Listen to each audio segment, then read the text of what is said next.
kaligitnaan ang kanyang banal na espiritu na buhay na hindi natin nakikita. Pero tayo ay nakikita ng ating Panginoon Diyos. Binigyan ka ng kamay para pumayakpak at binigyan ka ng kumplitong katawan para purihin, sambahin sa espiritu at sa katotohanan. Siyempre, mag-umpisa na po tayo at tatawagin na po natin ang ating singer na si Pastor Alan. Yan, one man band to, one man band. So, wala tayo. Bagasa ng ating leader ay...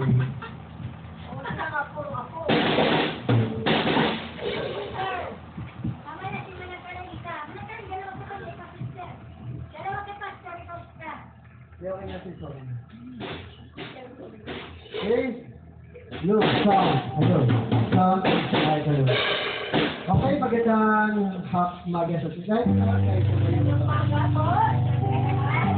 Isang maga, inilupan po natin natin patiran sa Panginoon, dito, yung mga nandito sa ating sa YouTube channel.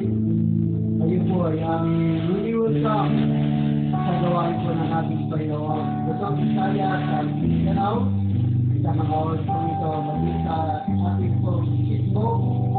Ayun po ay welcome po namin na samahin niyo po kami sa pagpupuri po natin sa Panginoon sa lugar po ito, sa lugar po ng BBK. Dalangin namin na BBK ay magkaroon din ang panahon na makasama natin sila at mapag-ikulan din ang Diyos sa lugar po natin. Dahil naniniwala tayo na darating ang araw na alis tayo sa mundo ito at mayroon tayong lilipatan.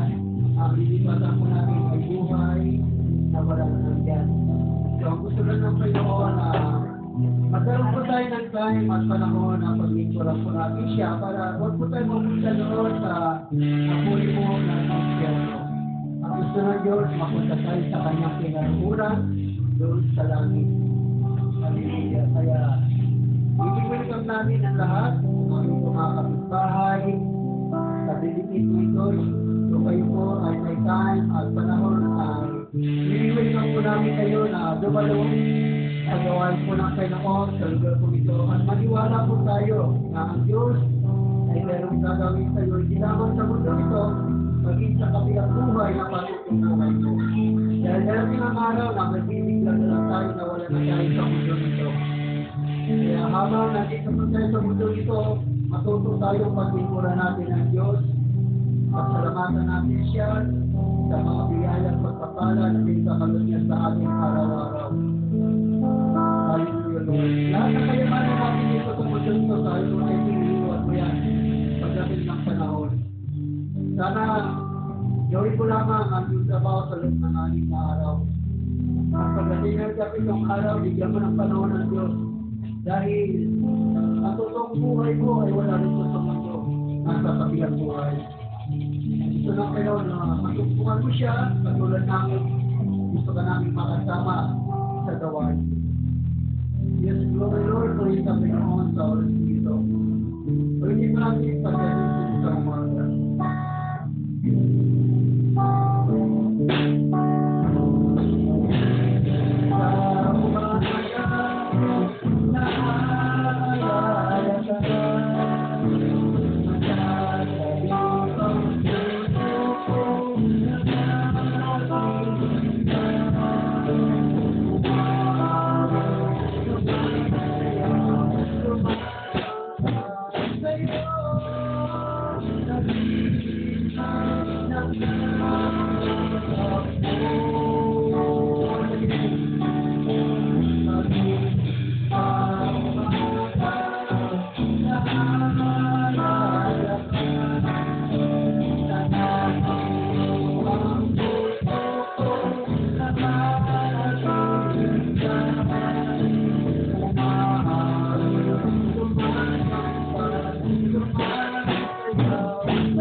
salamat sapagkat hindi ka nakatingin sa dami ng tao. Kami nakatingin ka sa puso sa mga tao na nagpupuri at nagsasamba sa iyo. Sapagkat kung may sabi pa yun ako, mag-ikot ang mga patungo sa buhay na walang hanggan. At kung sila nakakatong pagpuso pa yun. Ngunit maluwag ang daan patungo sa kapahamakan at ito ang dinaraanan ng maraming kayo. Salamat sapagkat sa daming tao, isa kami sa mga napili mo upang maging kabahagi. Pinili mo kami para magpuri at magsamba sa iyo, Panginoon. At salamat sapagkat ibigay mo sa amin ang kaunawaan na hindi kami mananatili sa mundo. Kaya dapat bigyan namin ang panahon ang aming buhay sa isang buhay sa Diyos na kasama kong Diyos. Kaya sa mga oras nito, Diyos, pagpalagi kong gawain sa lugar-lugar. Hindi namin nais na kami lamang ang magpupuri at magsamba sa iyo, Panginoon. Gusto namin buong titigil sa Diyos ay malitan. Gusto namin buong titigil sa Diyos ay kasama namin sa pagpupuri at pagsamba namin sa iyo, Panginoon. Purihin po namin sila kayo mga kinikin sa pagkitira ay sa sariling desisyon at kapasiyahan sa iyo. Salamat sa mga oras nito, God. Dalahin namin na samahan po kami sa lugar ng Diyos sa pangalan ng mga anak at sa pangalan ng Diyos sa pangalan ng Diyos sa kami na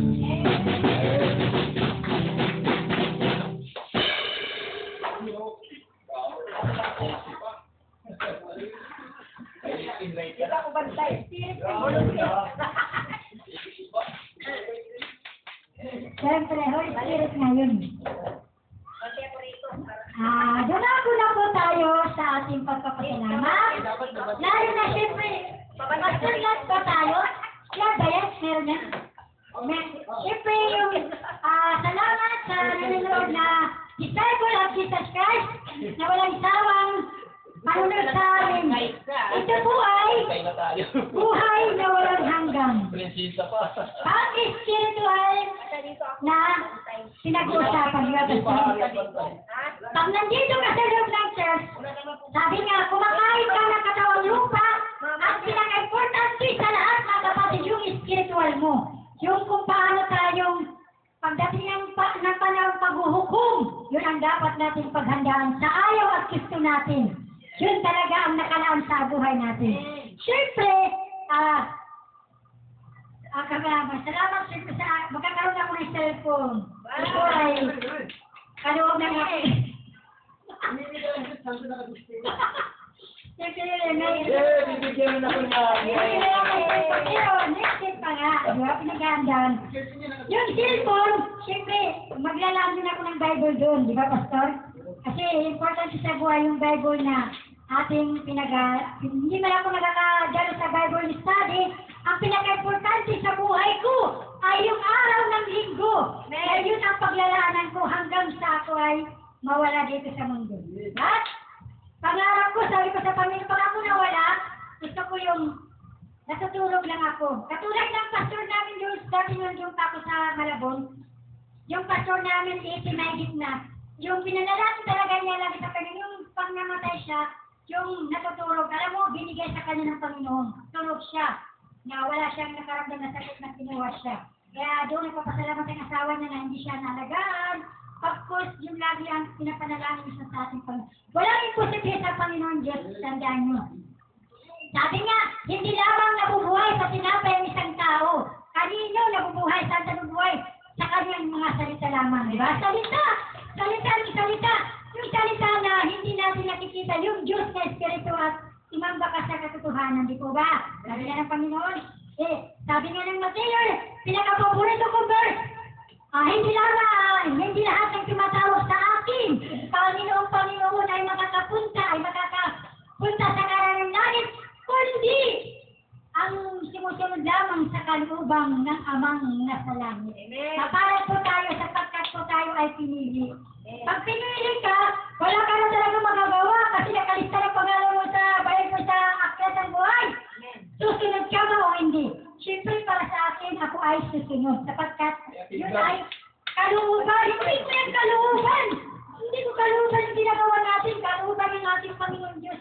Kaya siyempre po, sino ang pinagpala ng buong isang linggo ay magpasalamat sa harapan ng ating Panginoon Diyos? Sino ay, alam ko yan eh, si Brother Jill lagi ang nagkagas ng kamay. Umayos ka ng kamay.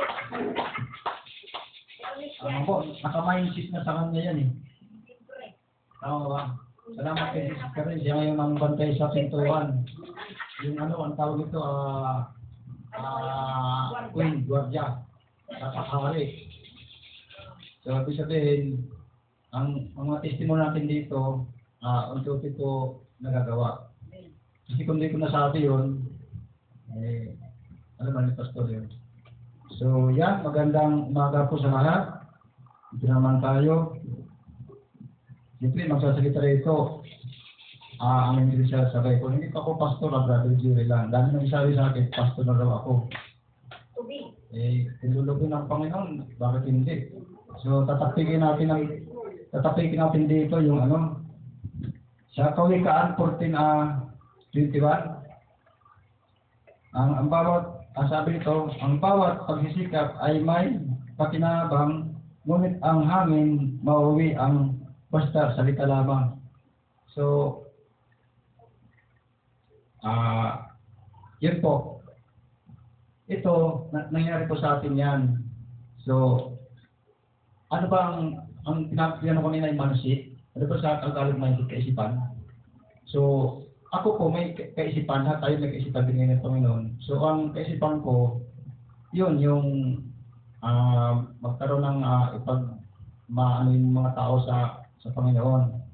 So, siyempre sa Beta Plus ako, yung tao gusto ko, yung may sakit, magpagaling matulungan. Siyempre yan po yun ang mindset ko. At hindi na magkakasakit ang pamilya ko. So, bonus lang po yung kikitain ng pera. So, isa-isahin po natin yan. Kasi, halimbawa, nakamansin tayo, biglang leader tayo. Totally, mayroon talaga leader na hindi, wala bang, ano ba ito, yung, pag leader ka, wala bang, ano ba ito, yung susunod sa'yo, yung magiging, ano niya. So, hindi po sa'yo ipagkakatiwala. Kasi bakit? Wala pong aso nang naitatanim eh. So, ibig sabihin, parang mag-iisip tayo. Ano ba yung sinabi ni Brother Jerry? Bakit ganun walang ano? Ito yung duplication.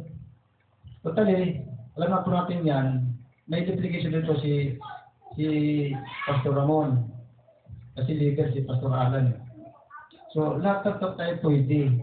Kaya nakalagay dito. Minsan, ang kaisipan natin, ang bawat pagsisikap ay may pakinabang. So, nagsisikap tayo. So, magkadikit rito sa isipan natin. Ngunit sa hangin, mauwi ang basta salita lamang. Minsan nagsasalita. Puro salita lang po tayo. Minsan, nagkukulang po ng gawa. Nakukuha nyo, nagtitisbon tayo dito. May kakulangan po. Katulad ng napagit ko ng karang araw, testimony ko, yung katulad niyan. Minsan dumarating tayong bisita. So, ngayon, napapantayan natin. Nakuha nyo, may mga kulangan. Katulad, ano bang bansin ni Pastor Alan? Mag-Bible study. So, magagawa naman po yun. Kung minsan, naisip natin, nagba-Bible study tayo, pero walang duplication tayo para makatin sa church natin. So, ibig sabihin may kakulangan. Ibig sabihin, nandun yung salita lang. Totally nagagawa. Pero, ang sa akin, kaya may trabaho tayo. Tapos, kung gagawin pa natin yan, doon tayo gawin sa Panginoon. So, ibig sabihin, may kakulangan. Kasi ang gusto ko, pag nakakuha ko ng dalang tao, kailangan yung pangalaga. Halimbawa, example, napunta na dito. Lagi pinulit yan. Nananalangin tayo, makakapansin natin, magkaroon tayo ng ganito, gawain. Pero po, pag nandito na siya, ibig sabihin, may kakulangan, hindi natin siya ibig sabihin, sa madaling salita po, hindi po siya pinagkakatiwala talaga. Ano po yun? May kakulangan. Kasi pa natin ganun. Kung gusto ko magkaroon ng ganito, kasi sa ganito. Although na ko yan, napapansin ko, inalam si Alex lang, gusto nang marinig dito. Sabi niya, Parang hindi malo sister. Kasi sabi ko, bago pa siya ka na kasi sister ba, ano pa lang siya, dito na. Sabi niya, parang gusto ko diyan. So, papasok siya rito, sino po ang magtuturo sa kanya? Katulad, nawala na siyang guitarista, kasi kung nag-uusap sila, nawala. Hindi papasok siya, kasi wala naman magtuturo. Nakuha nyo? So yun po, ibig sabihin, nauwi lang sa salita lang. Nakalagay naman sa kawikaan eh. Ano? Naka-mindset din sa atin natin sa kawikaan 14:23. Oh.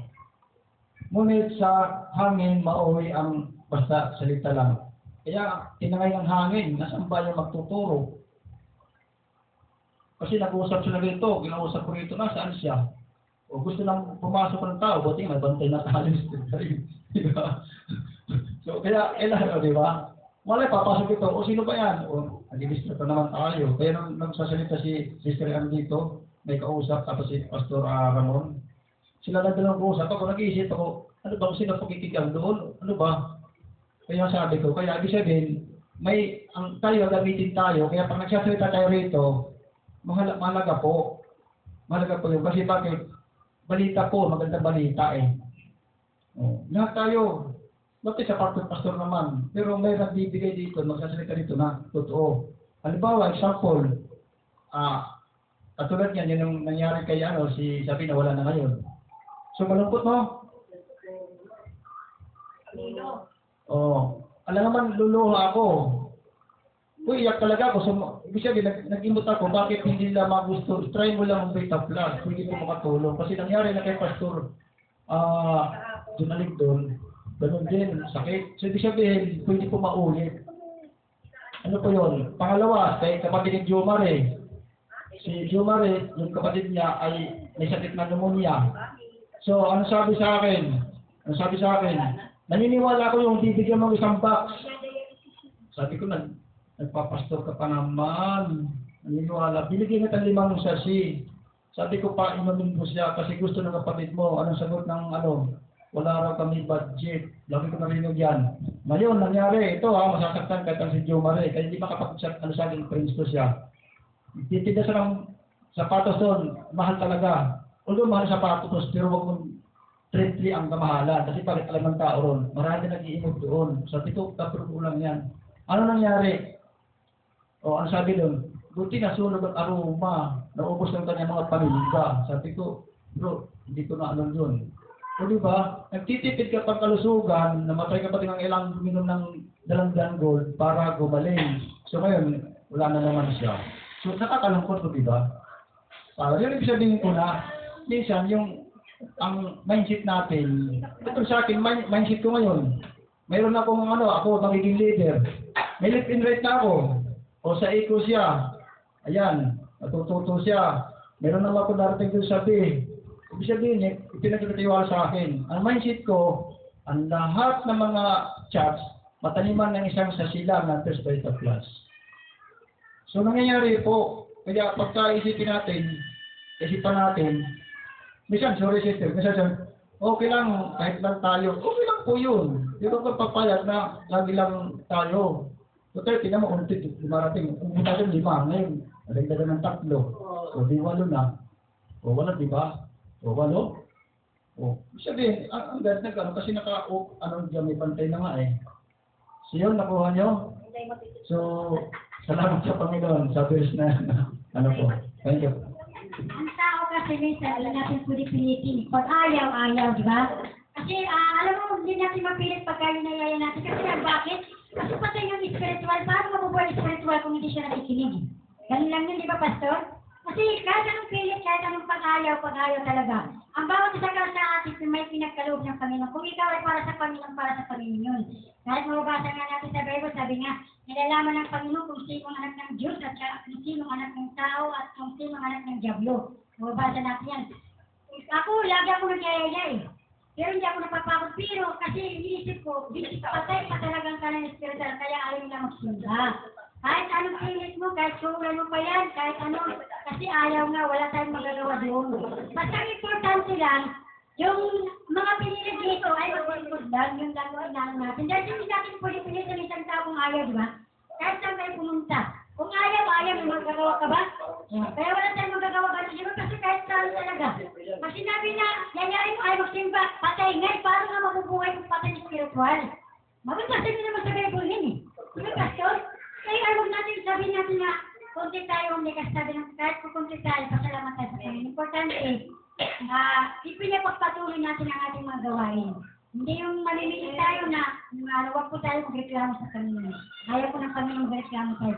Siyempre, please po, Brother Ramay, si Pastor Ramon po, ang magpapasalamat.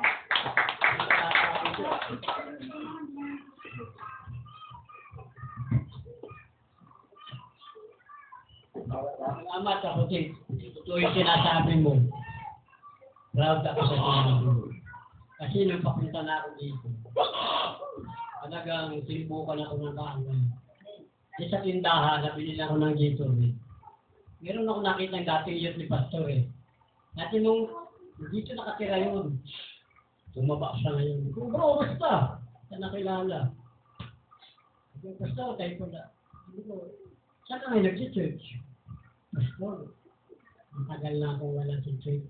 Ako mukha ko, yun ang wag mong gagawin. Naku, matapos mo matutunan, malasap ang kabutihan ng Panginoon kung matalikod ka. Pastor, busy. Ako, hindi mo ikatuya na yun sa Panginoon. Hindi pwede sabi na busy ka. Kaya ako busy. Tandaan mo, binigyan tayo ng Diyos ng 6 na araw para gumawa. Hindi masama ang magtrabaho, hindi masama maghanap buhay. Pero yung huwag mong kalilimutan, yung para sa Panginoon ibigay mo. Pastor, nangailangan ako eh. So may nakarinig na bahay niyo siguro. Ay, parehas lang naman. Isa lang naman ang Diyos natin. Sabi na isa, pinagtulungan ako. Kaya ako, kung saan ako nagising, ako. Alam mo to, ng tao yan eh. Kahit man ako, ganyan ang pananaw ko. Lahat naman tayo, biktima niyan. Pero, huwag kayong maniwala sa akin, maniwala kayo sa banal na kasulatan. Kasi ang banal na kasulatan, yan ang magtuturo sa'yo ng katotohanan.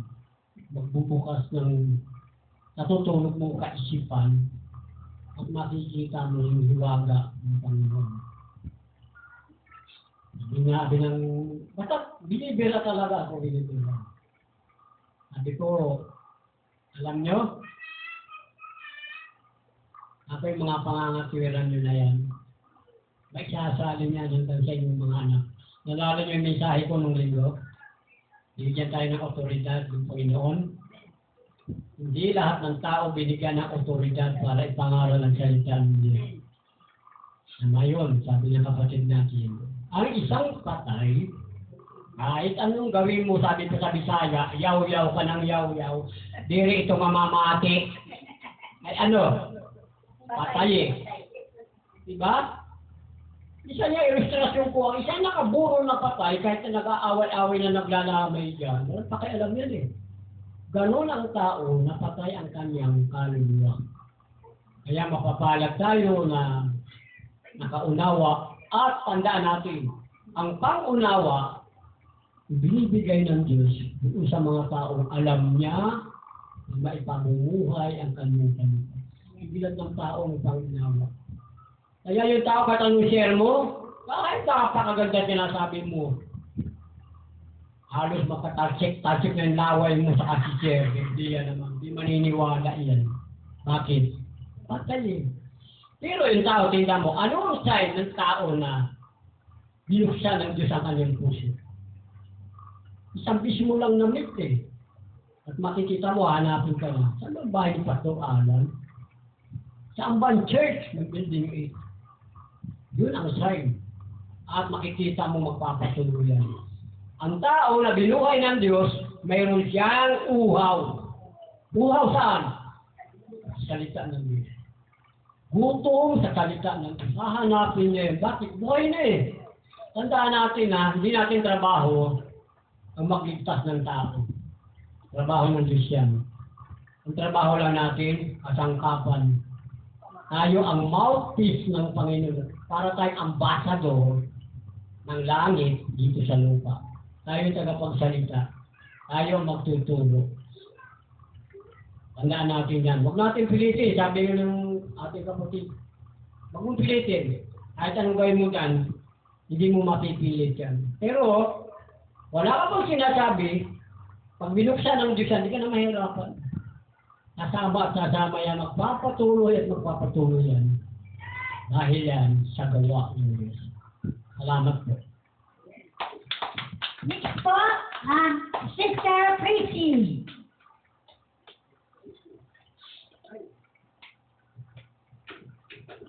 Gandang umaga sa inyo. Sa loob na, nagpapasalamat ko sa Panginoon sa loob ng isang linggo dahil baga nag-Bible online na ko eh. Bible study online. Pasensya na yung na hindi ako nakadalo nung Merkulis, Wednesdays, itong Sabado. Dahil kahapon, nagwasing ko hindi pa nga natapos ngayon eh. Hindi tayo nandun kasi may online ako ng 7:30 hanggang 10:40. So, nagpasalamat ako sa marami kong natutunan dahil sa mga bagay na ating mga kalikasan, sa ating pangsarili, panggalian natin, pang-iisip. Tama naman yung sinasabi ni Sister tsaka ngayon, tayo po ay hindi bubiding magtataas sa ating sarili. Matuto tayo pang-unawa. Yung paano tayo dalisayin sa Panginoon kung tayo ay nagpapatuloy sa ating kayabangan. Una ay ating kaisipan. Nawa ito'y maunawaan ng ating sarili kung ano yung ginawa nating panahon na ginagawa natin. Ang Diyos kasi, pinagpala tayong lahat. Ang makapangyarihan sa isang libutan na ito ay sa mataas. Katulad ng nangahangad ng ating kayamanan. Tayo ay yumaman, halimbawa yumaman tayo sa mundong ito. Pero hindi natin magbago ang ating kaisipan, ang pang-ugali natin. Naging tapatan ng ating pagkatao. Marami dito ang nating talaga, nangahangad. Walang tao na hindi naghahangad. Ang Diyos nagbibigay sa ating buhay araw-araw. Maraming namamatay. Dahil ito ay malayo natin sa Panginoon. Hindi natin alam kung saan ang ating kaluluwa. Saan natin napupunta to. Kung ikaw talagang ikaw ay nasa ang puso mo ng Diyos na sa pagkatao mo. Kaya nga yung sinasabi, ang Diyos na katawang tao, ang Bible ay binabahagi ito, binagbibilinan ito sa nung panahon ng Panginoon. Bago siya lumisang, bago siya pinapako. Ang kasalanan natin ay tinubos na niya, pero tayo po ay natiling nakakasala sa Kanya. Bakit? Dahil humihingi tayo ng pagtawad ng Diyos. Nawa ito'y maintindihan natin. Unti-untiin natin ito'y kakalasin sa ating kaisipan. Ang hangarin natin ay mabubuti ang ating kaisipan, ang ating pagkatao, linisin. Dahil ang sita sa ating kaisipan, hindi ito mawawala. Mawawala na ito pag wala tayo sa mundo na ito. Kaya nga kung walang Diyos, wala rin tayo sa mundong ito. Ang inaano dito yung kaisipan natin, pang-unawa sa ating kapwa, ating sarili. Hindi yung kayabangan natin anuhin man ang katalinuhan ng taong gumagawa ng hakbang hindi makakabuti ng kapwa, sarili. Hinahamak ang sarili. So marami na akong natutunan ng bagay na magpapasalamat ko. Marami kong natutunan sa mga mayaman ng tao. Totoo talaga na himay-himay ko talaga lahat ng bawat ng Bible study namin, ng mga verse sa mga Bible, nakikita ko rin at doon ko rin naunawaan ang lahat ng bagay na tayo pala ay nagbuot galit dahil tayo ay inaapi sa pagkapangyarihan. Hindi natin maunawaan, kaya tayo ay minsan nagsasalita ng Diyos. Hihingi tayo ng tulong ng Diyos. Pero hindi tinutugon niya ito. Hindi rin tayo nakakalimutan. Nagpapasalamat din ako sa loob ng isang linggo na nagawa ko yung Bible study. Sa next Martes, kasama na ako dahil tapos na po yung obligasyon ko sa kabila ng yung problema nila. So, Martes tuloy na po ako hanggang sa Sabado. Nagpasalamat din ako kasi marami rin ako Kahit pag-uwi ng gabi, meron na din yung Bible study. Tuloy-tuloy lang ito para maunawaan natin ang ating sarili. Lugod akong pasalamat sa Diyos dahil binigyan tayo ng buhay, binigyan tayo ng lakas pa. So, hihingi tayo ng tawad ng Diyos para yung anong meron tayo naramdaman, bibigyan tayo ng kalakasan para sa siya na lang po ang magpapagaling sa atin. Lugod ang ating sariling bibig, makapangyarihan ng magsasalita sa ating sarili na siya ay napagaling sa atin. Hindi tayo maiwanan kung tayo magtitutuo sa Diyos. Na araw-araw na kasama natin siya. Yun lang. Maraming salamat. Amen. Next po, siyempre, si Mother, kahit nalilit yan, ibig sabihin ay ang kanyang spiritual ay buhay na. Mother Lily! Mother! Ang kanyang spiritual ay buhay yan, kahit nalilit yan. So, ibig sabihin, nauuhaw ang kanyang espiritu sa salita ng Panginoon. Tama yan. Sabi ko, yung dalawang kapitbahay ko na nanupan sa amin. Sabi ko, sige na magsimba na kayo. Sabi ko, ayaw, sinisimangutan nila ako. Sabi ko kayo para magkaroon kayo ng blessing. Ay hirap na hirap, sabi ko yan sila. Yung trabaho nila, wala, hanggang 5 piso na titira. Sabi ko, ano ba yun? Sabi ko, para magkaroon pa sila sabi ko gano'n na magkaroon sila ng blessing, pati yung gano'n sa kabila. Dalawa yung sila, kinakabila kung hindi talaga, sabi ko, tigas talaga mga puso talaga. Pero kung susubukan nila, talaga magaan sa katawan, katulad ko dati, ayaw ko talaga, tatawa ako kahit magpasto. Pero buot na ngayon na nagising na ako, nalaman ko na ang mga salita ng Panginoon. Nag-aano rin ako sa mga bata, na-advise, na minsan may anak ko na hindi pinapakinggan. Mayroon din, sabi ko, hindi pa panahon. Kaya nagpapasalamat ako sa Panginoon na binabalik lagi yung buhay namin at pagkain namin sa araw-araw na nasusumbar lahat at gano'n. Yan, nagpapasalamat ako sa kalusugan din. Kaya ako, sabi ko, kahit ganito ang edad ko na kung batas pa rin ako sa sarili. Sa tingin naman nila kung ako matanda na, hindi pa naman ako nag-uubod, sabi ko. Bagas ko, sabi ko, salamat Panginoon. Salamat ng marami.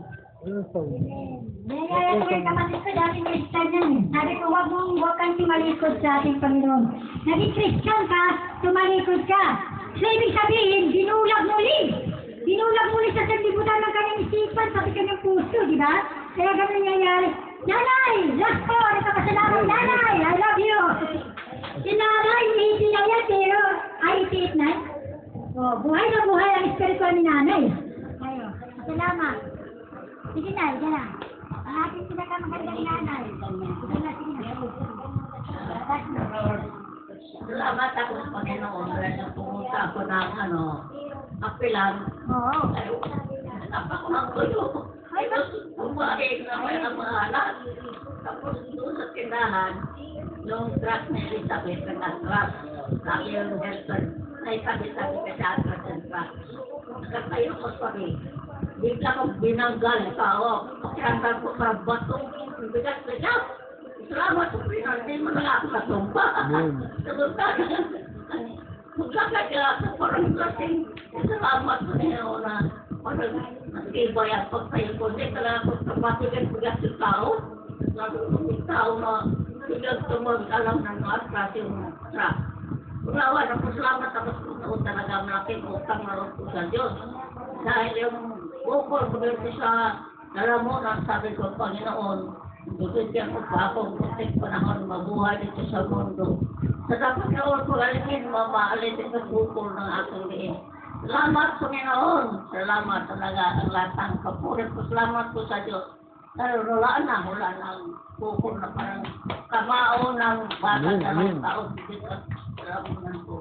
Kaya maraming salamat Panginoon. Lahat ng kapulit. Salamat Panginoon.